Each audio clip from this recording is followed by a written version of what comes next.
You're looking good and lean, Phil. You've been training hard, or is that just a fresh haircut? It's probably the haircut, but no, it's been a good summer for working out. So Yeah, I have you're to get in looking. shape. Have to get in shape for this October program I'm running because they're all doing they're doing like 8 solid weeks of mountain tough. So they're gonna bring it, and we're gonna go scramble over Catalina Island and paddle around it. So I got to be on my A game. And that's the Catalina trip. Yeah, Well, it's gonna be so awesome.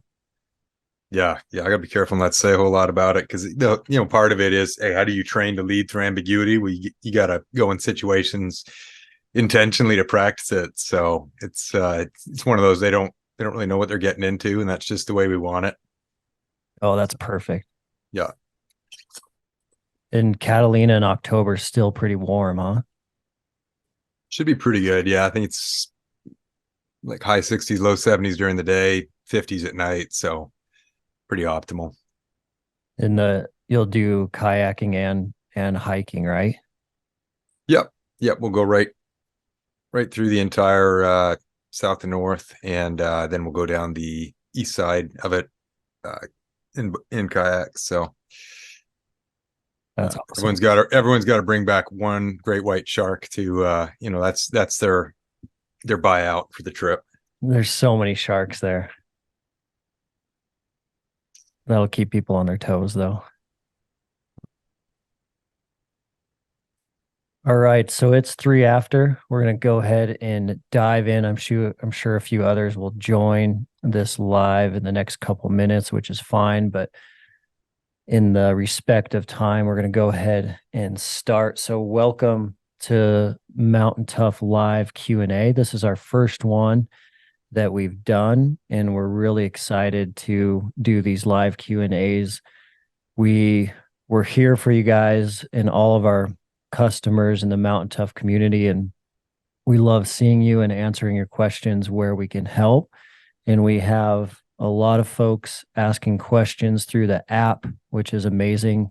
We have a lot of folks asking questions through the Facebook community, email, and calling in. And there just always isn't a good chance to get all of those answered in a long format like you can do on a live.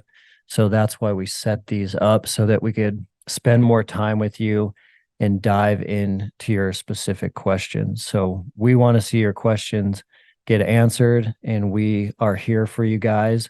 And our plan is to do these on a regular cadence moving forward. So before we kick off on the questions, I do want to just go through a few housekeeping items on how these live Q&As will run. So the first thing is you will come into the live muted. We do want you to stay on mute the entire time until we're able to call on you to propose your question. So that'll keep the channel really clean. So try to stay on mute until we go ahead and call on you to state your question.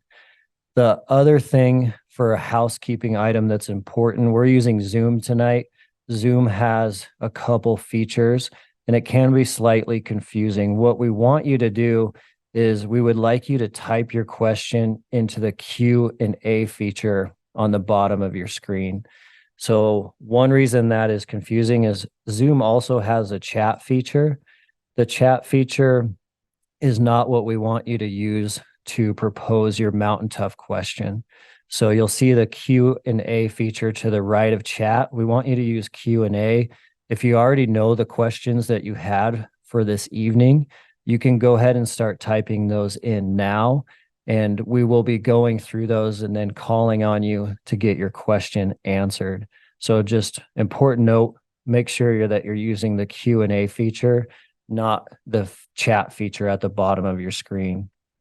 We are going to answer as many questions as possible tonight, but we do have a hard stop at the top of the hour. So this is a 1 hour Q&A tonight with a hard stop at 8 p.m. Mountain Standard Time. Just to respect everyone's time, we will keep it tight to an hour, answering as many questions as possible.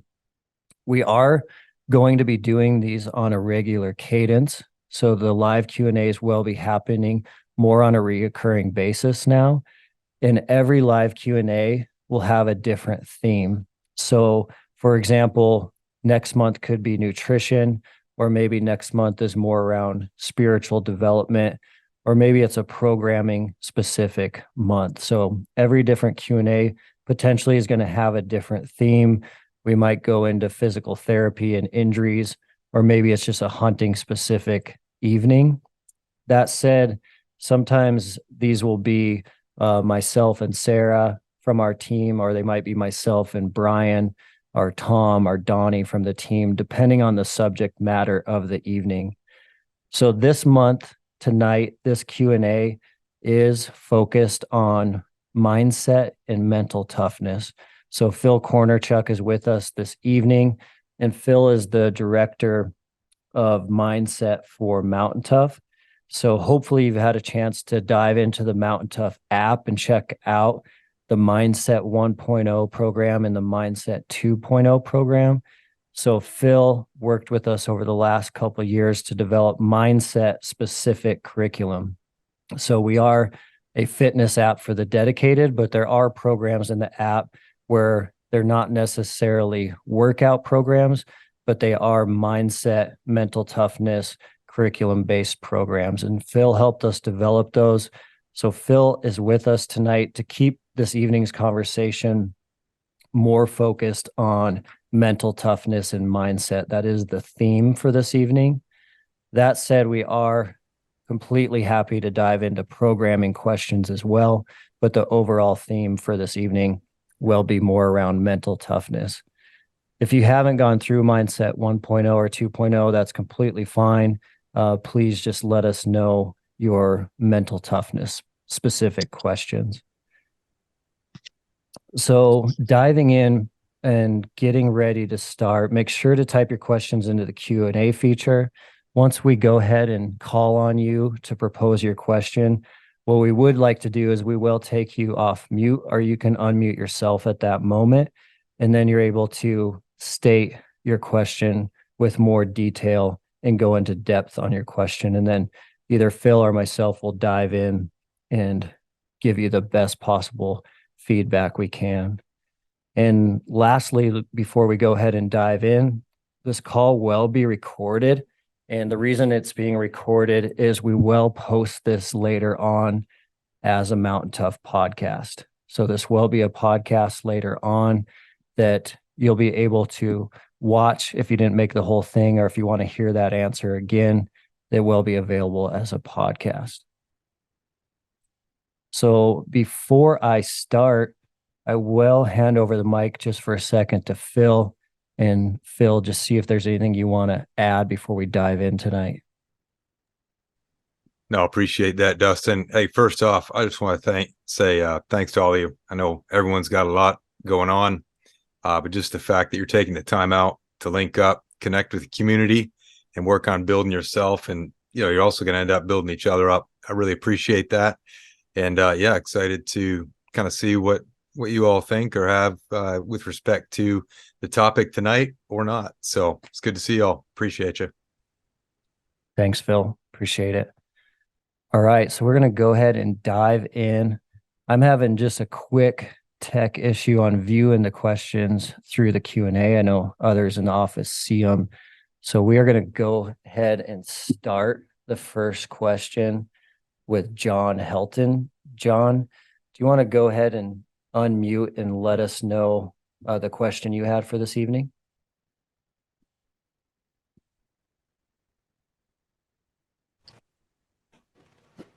Yeah, it was more about recovery, and I saw you guys at the Tough Fest event using cold tubs and stuff like that. And I have a basement that I'm sitting in that I could set something up in. I couldn't do it outside. But do you have any thoughts about ever doing like maybe a module or something like that on how people, I'm in my mid 40s, just how I can be more intentional about recovering so that I can hopefully get more performance out of what I have left in the tank? You bet, John. I can take a first stab at that question, Phil, and then I can hand it off to you as well, because I know you have experience here. My experience on recovery, John, has been that you definitely have to approach it a little bit differently every year that you get a little bit older. So I'm 41 this year, and I take recovery a lot more serious than I did when I was 31. And it's been paying huge dividends, and it's something that I have to focus on intentionally. And what my my major like thermometer for recovery that has worked well for me is just really paying attention to what my body is saying. And I think the human body does a phenomenal job at kind of telling you what it needs at given times. And so nowadays I watch for a lot of symptoms where I am under recovered, and those symptoms I've been able to dial into a little more as I've paid attention to them. So usually when I'm not recovered, I will be very irritable, grouchy, and you can kind of feel just that elevated resting heart rate. And so when I start seeing those symptoms, I know that I definitely have a nutrition or a recovery problem. And so that way, by listening to my body, I can kind of know when it's time for a good solid rest day or rest weekend or rest week. Pertaining to the cold plunges, my opinion on them is slightly different than what is out there in the world right now. The reason that Mountain Tough has an office in the lab right now is really big on cold plunging. A lot of that is for the mental toughness. And so the science on cold plunging in the literature lately has been fairly controversial around how much it's actually doing on a muscle recovery and human performance perspective. So you'll see a lot of articles around you're going to lose muscle gains potentially if you plunge right after a workout. I prefer the plunge more for the mental benefits than the physical. I feel like we are getting physical recovery benefits out of it. But for us right now, it's like you have to force yourself every single day to do something really hard. So when we walk outside and see that tank full of ice, like you really do not want to get in that thing. You know it's going to suck, but you have to convince yourself to get in there. And so that is what we've been doing from the plunge perspective, is more for that mindset and just doing something hard every single day. Is the last part of your question related to, are we going to build specific modules on recovery in the Mountain Tough Plus app? I'm sure we certainly will. I just know that they're not on the product roadmap for like the next 6 to 9 months, but it's an excellent idea and something we should definitely focus on. Yeah, Thanks. Dustin, you mind if I jump in with a few thoughts on the cold plunge as well? You bet. So, John, that's an awesome question, and I kind of answer it more anecdotally. I don't want to pull up a bunch of research while we're talking. You can jump on the Googles and sort of see the different points of view on it. I've been doing cold plunge pretty religiously, I'd say now for about the last 4 months, and it's just personally for the same reason as Dustin. I do it first thing in the morning, typically after a morning movement routine. Sometimes I'll do my workout before, but not always. So for me, it's literally the tail end of my sequence as I'm getting teed up and putting on my armor for the day. And I definitely, it's funny, you start off where it's uncomfortable and it's challenging and you have to force yourself to get into it. And then I noticed after a few weeks, like it didn't bother me at all. And then I got to a point where now if I don't do it, I definitely miss it. It bothers me to miss it. So I don't know if I'm getting a mental toughness benefit from it anymore, because now I get all cranky if I don't get it. But I feel like it definitely has helped, especially on some of the longer, more cardio-centric workouts, kind of extended ones. I just, since we're all throwing out ages here, I turned 49 in about 3 weeks, and definitely the body keeps a score, right? I got a lot of injuries, both from sports and my past job, but maybe it's in my head, but I definitely feel like the cold plunge does assist on that recovery. But I think the biggest thing for me is just that it's a mood reset for me. And then everything else, kind of that elevated energy level, the recovery benefits, whether it's placebo or not. My wife's, a medical professional, and she has a saying, if a placebo works, is it really a placebo? So I guess that's kind of on you. I love it. I got like $120 tub off the internet. The only pain about it is like I'm having to buy about 30 pounds of ice or so to get it cooled down, or I throw out all the kids' food and pack the freezer with Tupperware bins of ice, and then I get in trouble and I have to sleep on the couch. So there's logistical challenges to them. One thing, if you do get one of those cheaper tubs, like I've got an ice pod. It was awesome. The only thing is the pod itself, like the little ice tub part, was 120 or 140. But if you want to get the cooler for it, it's like another $1,000. So you're like, oh man, $140 ice pod. This is great. You see the commercials, everyone's happy and recharged.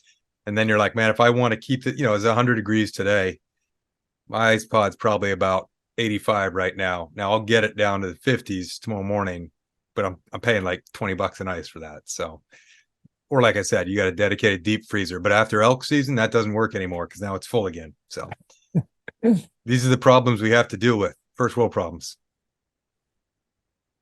Thanks, Phil. John, thanks for that question. We appreciate it. We're going to switch over to our second question just to stay on track with our time here. So we are going to go to Mark Johnston. This is a great question for you, Phil. So Mark, hopefully you can unmute now and ask your question, but the message here in the chat, in the Q&A, is what are some top books you would suggest to help hone your mental toughness? Yeah, Dustin, you nailed it. Went through the mental toughness, the first phase, Phil, with some great content. Read most of those books, but looking to see if you guys have any other suggestions for good reads or good listens while you're sitting up on the mountain. Yeah, you got about 5 or 6 hours. I've got a list here. I'll go down. No, I'll try to keep it concise. So if you've gone through the Mountain Mindset 1.0, I think I list out a lot of the resources there. And then I do again in 2.0. There's a few additional ones. If I had to pick like, hey, which ones really stick with me, kind of the top 3 or whatever, Daily Stoic by Ryan Holiday, I love just because it's so short, right? It's, maybe a 30-second to 2-minute read, and every day has a different theme. There's a little bit of kind of Stoic quote from Marcus Aurelius or Epictetus or some other person way back when, and then you read it and you realize like, okay, they were dealing with the same stuff we were dealing with. Yeah, it looked a lot different, in 100 AD, but it's the same concepts. People trying to do the right thing in hard situations, people trying not to chase after the wrong thing. So Daily Stoic is a great short everyday read. I think I'm on my 3rd or 4th year of it, and it just kind of keeps pounding it in. It's like a drop by drop. If you want to look at some different ones, if you're more into the philosophy, you read Man's Search for Meaning. You said you read some of the ones I recommended. You want to talk about mental toughness, read a story about a Jewish psychiatrist going through the Holocaust and losing his entire family. And so he's looking at it objectively as a psychiatrist, like, what's the difference between the people who give up and die and the ones who hang with it? It's a little dry, it's a little philosophical, but the concepts are super sound. So that's a good one. But again, if you really love to dovetail in the philosophy, if you like kind of more the pop culture version, Grit by Angela Duckworth is pretty good. So she takes a combination of like an academic view, and then she looks at all these different arenas about, hey, what makes mentally tough people. She calls it grit, resilience. I mean, we're all using versions of the same word, although someone who has their PhD in it would probably disagree with me. But probably for our purposes, it's the same. And then the last book I'm reading, it's by Jason Selk. It's called Relentless Solution Focus, and I absolutely love it because he kind of takes mental toughness to a new level. Like we think, do hard things for a reason, get through them, that'll make me mentally tough. And I agree it will. But he breaks it down to just changing your mindset. A lot of us, we tend to fixate on hard things, bad things, problems, challenges. It's how our brain's wired, right? We fix in on what's wrong. and that's good. That keeps us from getting, eaten by a pissed off grizzly who's sitting on our elk we dropped and are packing back into. But that can erode us over time just because of stress. And relentless solution focus, he talks about how to quickly flip the switch from like focusing on a problem, because whatever you focus on expands. And then you start thinking real quick on, okay, what do I need to do to fix this problem, to address it? There is always something. I mean, until you're dead. And even then there might be stuff to do. I don't know. I've never died. But the point is, he really does a good job of building up these different exercises to build that mindset. And that's a pretty, like I said, it's relentless. It's undefeatable. So I really like that one, relentless solution focus. So that's awesome. Like I said, I go on for about 50 more, but we don't have the time. Thanks, Phil. That's super helpful. All right. So continuing on, just as a reminder, we've had a lot of new folks join. So everyone who has joined recently, just so that you know, we are taking all of the questions out of the Q&A feature on the bottom of your screen. So don't use chat. Make sure you use Q&A, and that's where we're pulling questions in from tonight. So moving on to our next question, we're going to go to Colton Chance. So Colton, if you can unmute, we'd love to hear from you. It looks like you just finished preseason 2.0 and you're looking for the next program. Yeah. So getting ready to finish up preseason prep 2.0 and kind of looking forward to what you would recommend as the next program and kind of getting through this next fall and winter before we get to next season. You bet. So I can dive in on that question. If you finished preseason 2.0, then I know that you have all of the right equipment for the gym-based programming. And if you're doing quite a bit of hunting this fall, we actually built a Mountain Tough program specifically for the next phase a couple of years ago. So the Backcountry Hunter series was designed off the 4 seasons of the year. So preseason, the one that you are about to finish, and then the next step in that phase in the Mountain Tough library on the gym-based programming for a hunter is in season. So that the Backcountry Hunter in season program in the app was built around the concept that some people may be hunting 70 days this fall. Some people may be hunting 7 or 17. And so it's a customizable program to build around your hunting season. And it's all around keeping all that strength you built from preseason 2.0 as you hunt this fall without being extremely sore every single week during those hunts. And so that would be my first choice for options for you, would be go right from preseason to in season and kind of build that into your September and October. And then for sure after in season, we would like to see you go to postseason strength. And so the winter is the best time to pack on a lot of muscle mass for a mountain athlete.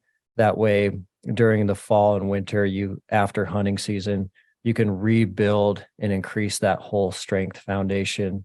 And then you can start spring training after that. So training in the gym on a gym-based program, we would definitely want to see you go in season and then postseason strength.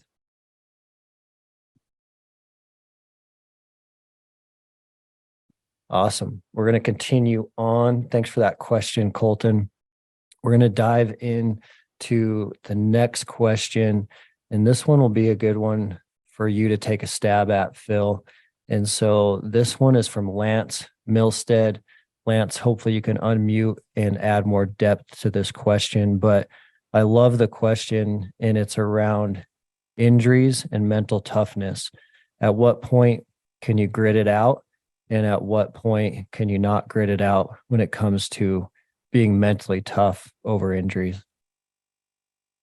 Yeah, you summed that up really good, Dustin. I'm 57 and new to Western hunting. Grew up hunting whitetail in Wisconsin and Maryland. So I've been trying to do the work so I can be competitive on the mountain.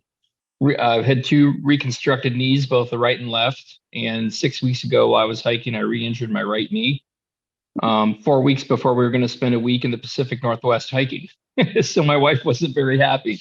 The first day we did a short 4-mile hike, 2 miles up, 2 miles down, 2,100 feet elevation gain. The way down, my knee was screaming. And, we iced it. I hiked a little more the next day, and eventually it got better. But my question is, at one point, do you stop with the mindset and the mental toughness and just go, this isn't healthy for my body. I need to recover. I need to go find out what the damage is so I can play the long game.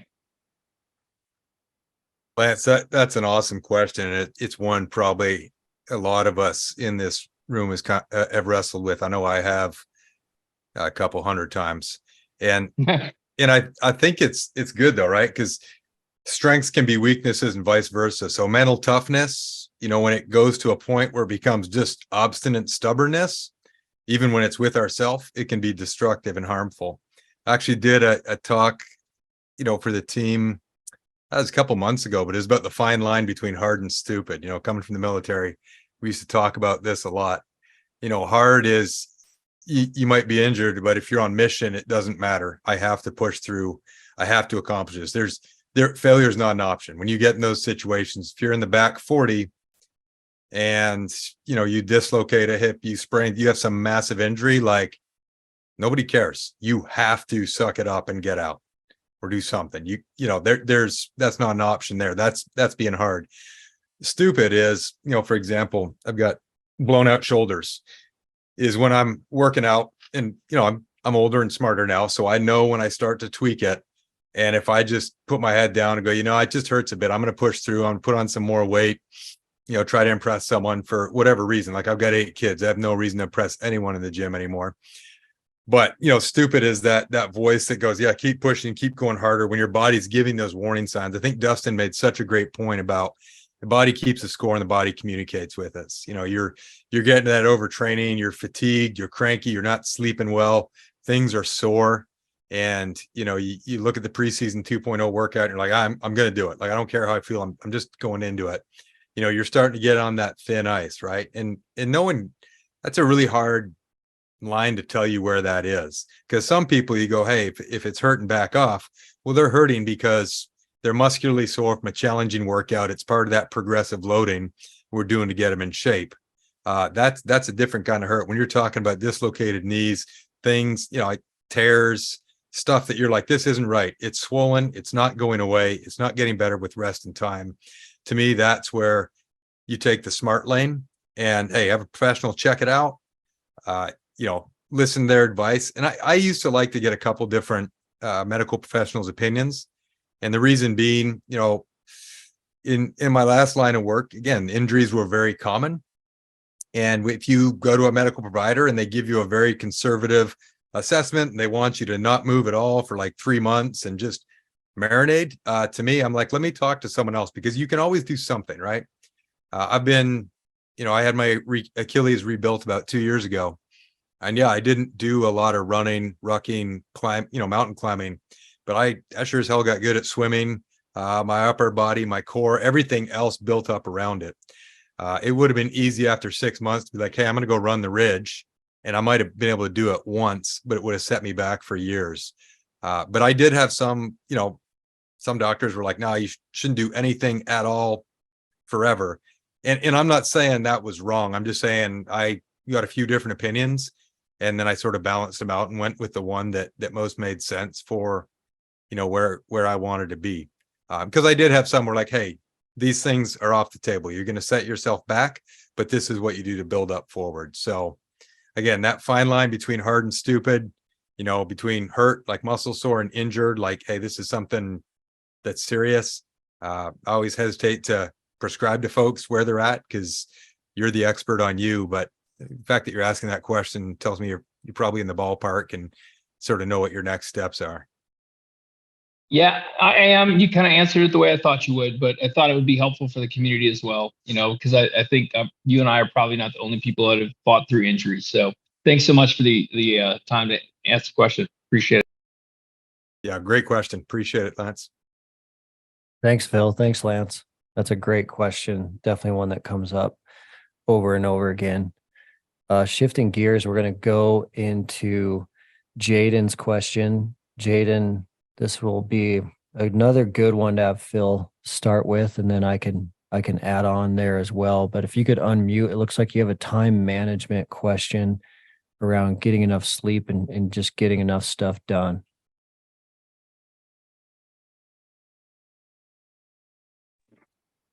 Yeah. Basically, what time management methods do you guys utilize on a daily basis that kind of allows you to, like you said, get enough sleep while also trying to get as much done as you can? Yeah, I can tell you what I think the answer is, but then if you look at my life, you'll be like, man, Phil, you should really listen to yourself. Half the things I say, I'm just talking to myself. But Jaden, that's an awesome question. Chances are most of the people who do Mountain Tough are high performers, and high performers want to do more, whether it's physically, professionally, on the home front. These are good things, but it can quickly run out the clock on you, and you're like a mile wide and an inch deep. So I think time management's key. I'll be really curious, Dustin, to hear your answer on this. Jaden, I'll share what I do personally and, take it for what it's worth. There's a couple, I'd say there's probably 3 key things I do. Number one is organize tomorrow today, meaning I am planning out what tomorrow looks like today. I'm identifying what those 3 big rocks are that I'm going to crush. And then I'm trying to fill out my time and look at my commitments. I'm not planning it down to the minute, but I have a pretty good idea of what's going down tomorrow. And you do that the day prior, because once you start your day, you're in react mode. And do you want to live by default or live by design, right? We want to live by design. We want to take charge so we can have a good workout, we can have good focused family time, kick ass at work, and get ready for that next hunt. So first thing, plan tomorrow today. And it doesn't have to be detailed. It can be as simple as these are the 3 things I got to do, and here's my hard times I got to hit tomorrow. That you're doing better than 98% of the population if you do that. Number 2, you hear Jocko, you hear David Goggins, you hear all these people say this, and I agree with it, is, attack in the morning, seize the morning, whatever they say. I don't know. I have David Goggins come on my Instagram. He's like running at 3 a.m, telling me I'm a dirtbag and should get up. So he clearly gets this concept, maybe a little more than me. But I think the morning is kind of sacred time, right? Like you control your first 30 minutes of the day if you get up deliberately. So I like to get up, I get my mind, my heart, my body right, some movement in. So I know if the rest of the day blows apart, I got a mini workout in. I planned the day prior. I reviewed it that morning, and I kind of did the things that were really important and no one's going to make me to do. So owning that first 30 minutes and really using that to set yourself up for success is huge. So that's number 2. So first, plan tomorrow today. Number 2, own the morning and kind of get your mind, heart, and body right. That's what we did in Mountain Mindset 2.0. There's these little 3 to 4 minute workouts in them. You do them and you're like, what's this doing for me? Well, let me tell you what that does for me is I'll do that at 5:30 in the morning. And then I plan to go to the gym at 11 before lunch, but something happens with the kids, something happens with the dog, a client, and it changes things. At least I got some sort of movement in.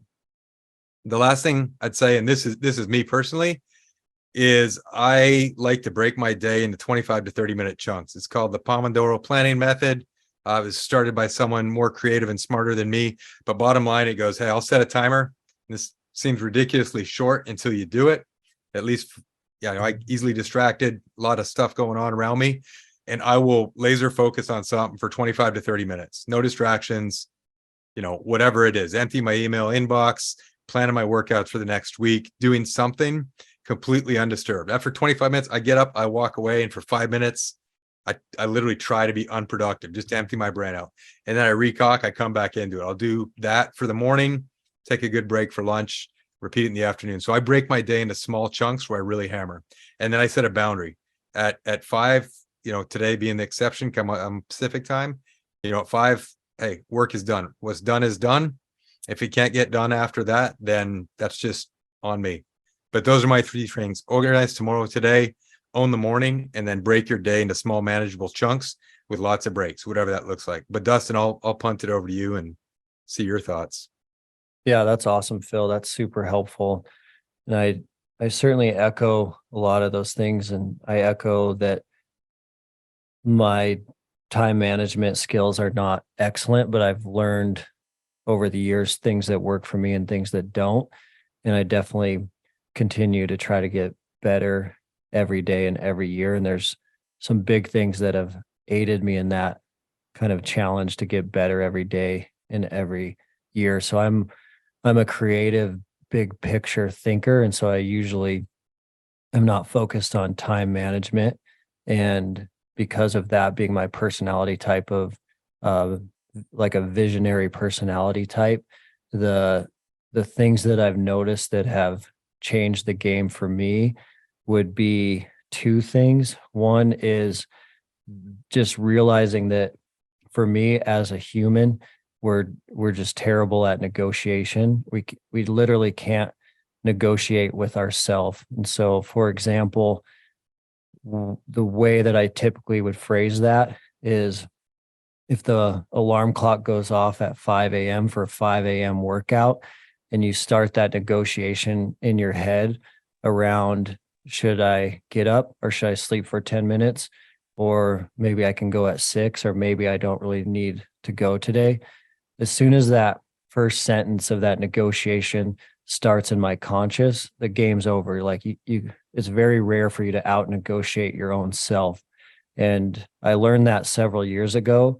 And so from a time management perspective, the top priorities that I want to get done, regardless of how much sleep I've had the night before, if there's major pillars that absolutely are important to my mission that have to get done, then in my mindset, they have to be non-negotiable. And so physical fitness has been one of those for me for like the last 10 years. And so just flipping that switch in my head around, am I going to get up at 5 or am I not? It's more of, I'm going to the gym no matter what. It's what I do. Even if I go there and it's a terrible workout and I'm just moving, it's the process. It's allowing that negotiation to never happen in my mind, because as soon as it happens, it's usually game over. So that's been a big one for me, just realizing that as soon as you start negotiating with yourself, it's game over. And so you have to flip that switch and say, if it's a non-negotiable, I'm drawing a line in the sand and I'm going to do that thing. And that's been big. The second thing that's been huge for me, because of my personality type and being an idea guy, the biggest thing that's changed the game for me is hiring a coach. And so full transparency with the Mountain Tough community, is probably over a year ago now, I did hire Phil Kornachuk on the call as my leadership coach. And what that's done is it's created an accountability system. So major things that I need to get done, now I have an accountability partner making sure those things get done. And when I was younger, that would have been something that you would have really had to push on me to sell and get done for me to go out and hire a coach. But doing it now, I wish I would have done it 10 years ago. So having someone that's for you and working with you and having that accountability partner, making sure that you're hitting your major priorities, whether it's in business or life, that's been a complete game changer and something I would recommend to everyone. Yeah, so checks in the mail, Dustin. Appreciate that. But two other things, Jaden, to bring up, and I'll be quick about these. There's two challenges with time management. Is, hey, are you lousy at time management? Do you struggle with that? Are you distracted? I know I am. And I also actually have someone I work with as a coach that, is my accountability partner.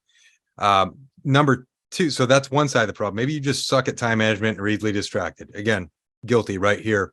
The second is, are you taking on more than you can realistically handle at the time? So one of my values is integrity. It's easy to go, well, that's congruency between deed and word with other people.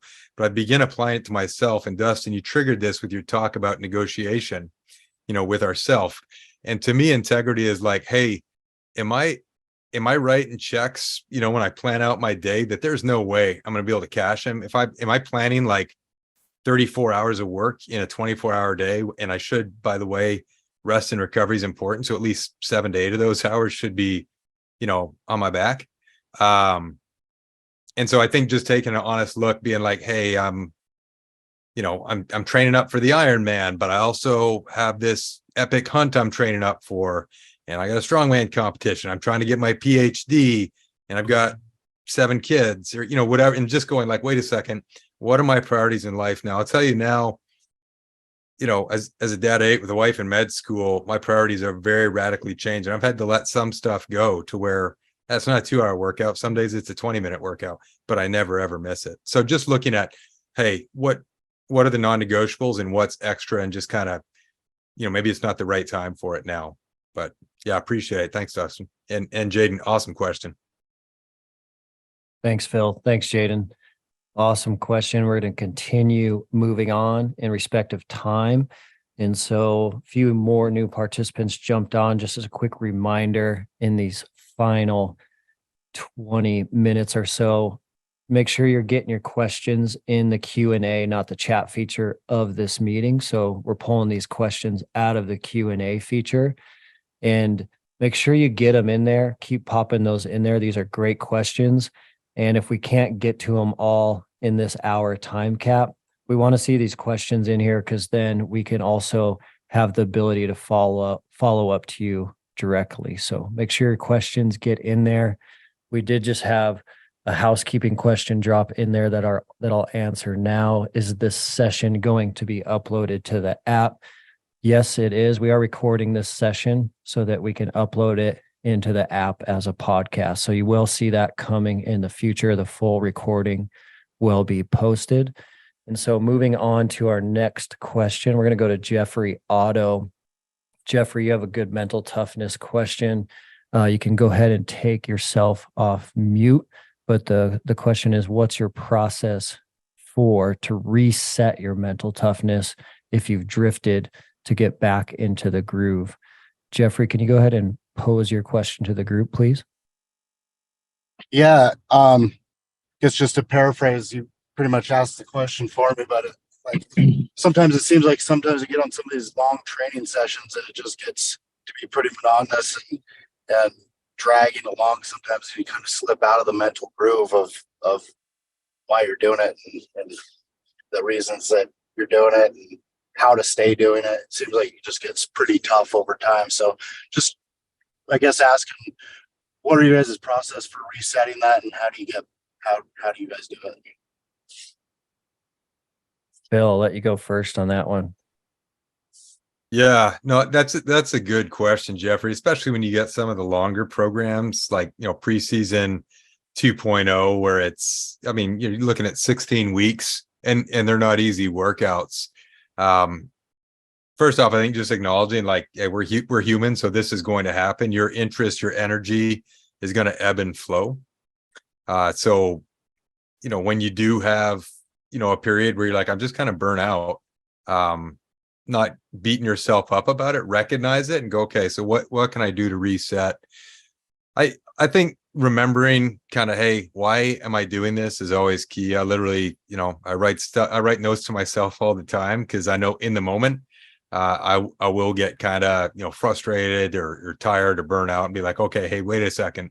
This isn't about me. I'm pushing my limits. So I set the example for these 8 kids that call me dad, or to support, my brothers and sisters, or whatever it is.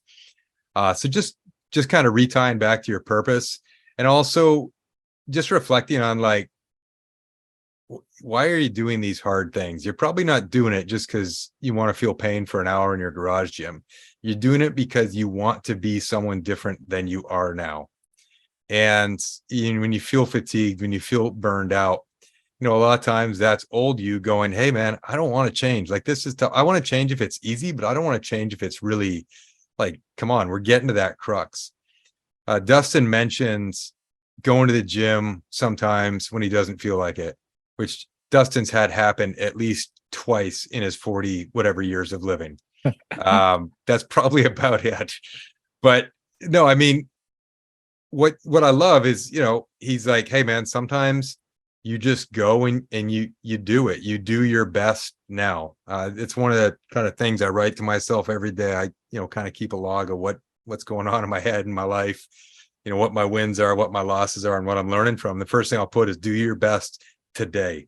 And sometimes it's not very impressive, man. Sometimes, you know, my best today is I'm dragging the workout, low energy levels. That's okay. Do your best there, push it, and then give yourself grace. And you can ask, like, hey, do I need to take a few days off? Do I need to mix something up? Do I need to find a training partner?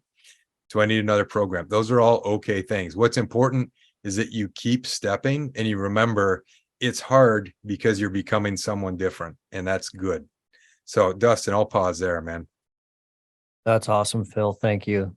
That's great advice. The first thought that came to my mind to that question around resetting your mental toughness and getting back in the groove, the thing that has worked the best for me pertaining to that question is signing up for different events that are hard and challenging and new.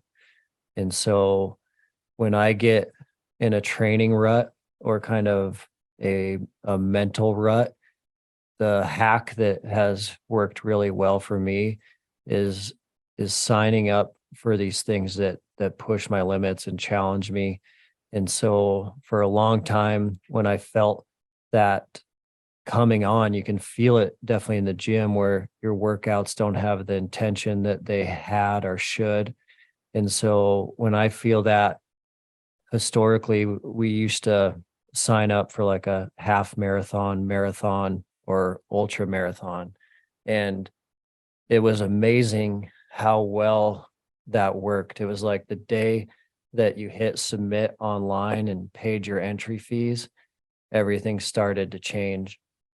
And I know we have a ton of hunters in the Mountain Tough community. And early on in a hunter's career, usually that hunting season is creating that training urgency. But that doesn't last forever typically. So like hunting isn't the end game. Hunting's just one event out of the year. So to be successful at being really excited to train for decades, I think there has to be more than just hunting season. At least there was in my life personally. So that hack helped me a lot. It was signing up for the marathons in my past, but I'm still doing the same thing presently, and it still works the same. And so last year, the Mountain Tough staff signed up for these high rocks events because I got kind of burnt out in the running, and so running wasn't getting me as excited as it did 10 years ago.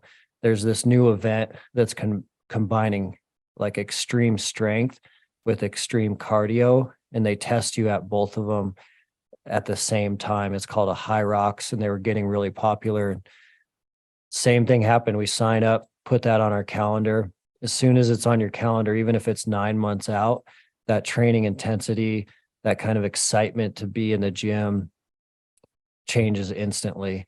And so that's my best short-term hack for sure, is look for something a little bit harder than you want to do.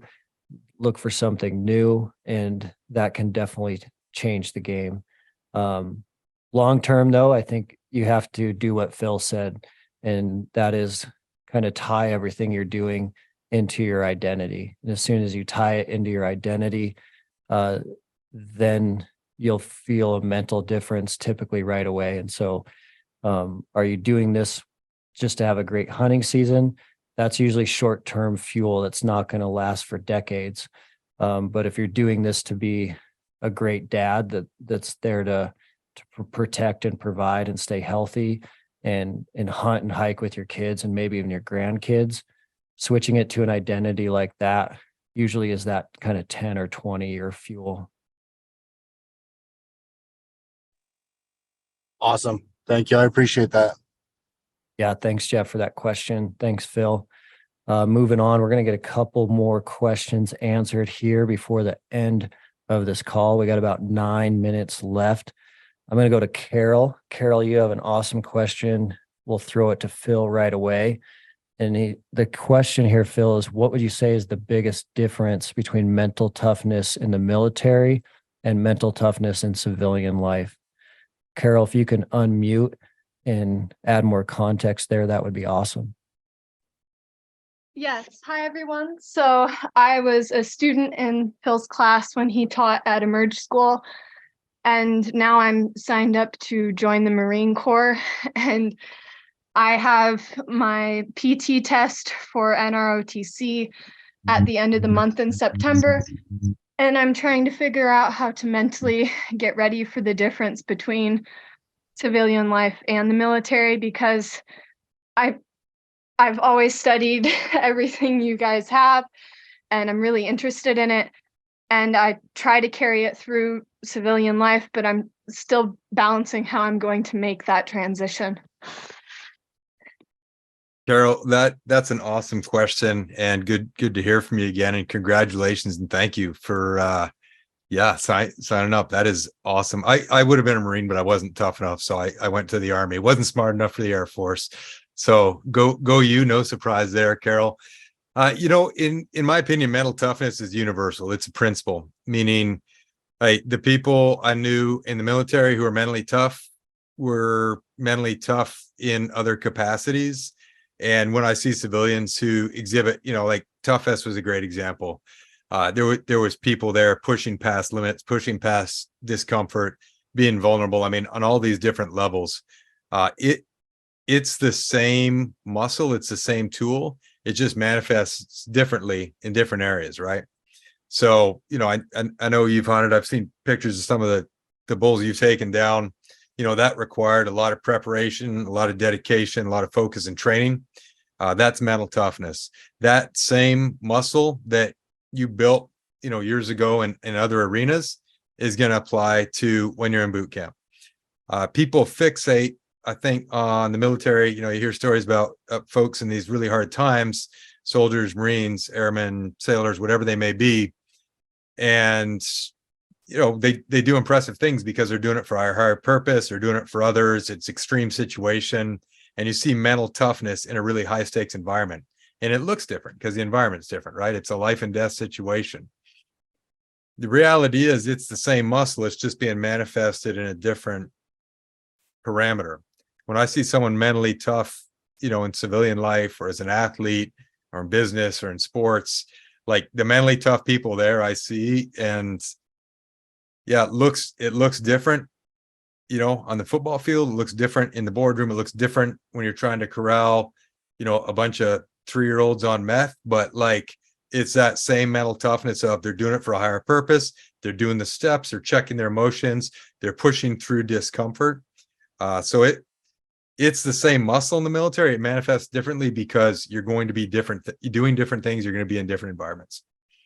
So, I have the privilege of knowing you and kind of knowing a little bit of your backstory. Your same mental toughness will carry over. So it's one of those things where I encourage you, just have that confidence that the muscles you spent years and years building between your ears are going to apply seamlessly into this new field. Dustin, I'll pause, and any thoughts on that as far as the transferability of mental toughness or these principles we work on? I just would echo what you said about it being a muscle. It seems from all the research we've done as a company around mental toughness over the years, and all the the folks we've met through the online community and in person, it's a muscle that requires training, and then the stronger it gets, the application seems to be to everything they do in all aspects of their life. So exactly as you said. Yeah, and tying to something that Dustin said with respect to how's it look different in the military, and this was to your earlier answer to how do you snap yourself out of when you kind of get into a malaise mentally. The military always offers you, first is basic training or boot camp, then it's your next level school. They always have one more step, so you can always find a new thing to push yourself through. That's what I loved, and I spent 22 years doing that. There's always one more challenge to give a shot, and succeed or fail, you're going to get better either way if you prepare for it and go all in. So good on you. Awesome, Phil. Thank you. Thanks, Carol, for that question. That was amazing. We have 4 minutes left. We're going to answer one more concept. It looks like John and Lance B asked similar questions. I'm going to paraphrase it for them in the respect of time. So it looks like both John and Lance are finishing the program, and they're both going to go out for a week of solo elk hunting. So looking for tips around being out in the woods for a week. That is a big endeavor. Being out there by yourself is definitely way different than being out there with just one buddy.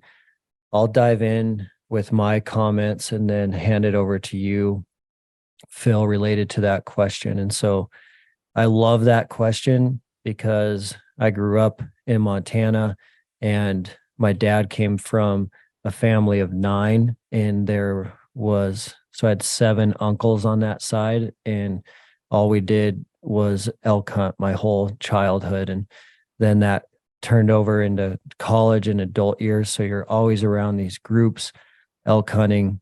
And then after college, I got pretty passionate about solo hunting because it is a completely different animal, completely different game. And it is almost like a spiritual experience. Being out in the woods by yourself alone for 5 to 7 days, I think is something that everyone should do, and is definitely like a forming experience. And so now I try to do it as much as possible just because of the benefits of kind of being in tune with yourself out in the woods. So when I hear that question, and we get that question a lot, my advice is always to kind of flip the switch, which is a pretty sound mental toughness tactic. Instead of being intimidated by a solo elk hunt, flip the switch and realize how big of an opportunity that is. So it's kind of the pressure is a privilege concept. So the pressure that you're feeling of being in the woods alone for a week, you have to realize how big and how significant of a privilege that is. How many folks would die to have that opportunity? How many folks would die to be healthy enough to have that opportunity? And so flipping that switch and just realizing being in the woods alone for a week is such a huge blessing. You got to just soak it up and just soak it up as much as you can, because that is a rare opportunity that not a lot of people have. They don't have the health to do that. They don't have the financial means to do that. And so you got to just go in with that headspace that is a great, great privilege and a great opportunity. And you just want to learn from as much from that opportunity as possible. But Phil, I'll hand it to you for final thoughts on that one. Yeah, I think I'll echo some what you said, and that is really just embrace the experience. I mean, what an amazing privilege. What I like about what you're describing is that's a gateway to the flow state, meaning clearly, you're preparing mentally, you're preparing physically. Like, this is the pointy end of the spear for you, and it's going to tip you out past your comfortable zone, where you're comfortable. And it's, your every day is going to be a little bit, you're going to get a bit more comfortable and a little more confident. But what an amazing experience. And I love like the nights, on those solo treks, because it really is a spiritual experience. You get a level of perspective that you just can't get when you're jaw jacking, with your friends out there. That's good. It's just different. So yeah, I'm excited to hear kind of where you go with this, but it's that fine line between, man, I'm not comfortable anymore. Like, I can do this, but I'm on the edge. You're totally switched on, and just embrace that and love that. That's a gift. And then lastly, I'd say, hey, how do you maintain mental toughness in that environment? I know for me, a lot of it is, this is totally unsexy, but like, embrace the routine. Like, when you get up, have a routine, man. I get up, I brush my teeth, I move my body, I do a functions check, I get my mind and heart rate. Like, I do the same routine when I'm in the mountains or out on the water or wherever as I do here in suburban America. I don't change it, and that just kind of resets me and gets things right. So having a routine, and figuring out what works best for you really helps kind of cue you in. And when I'm out solo for a ways, there's a morning routine and an evening routine. I kind of get spun up and wind down and stay in that state. That's just me. That's awesome, Phil.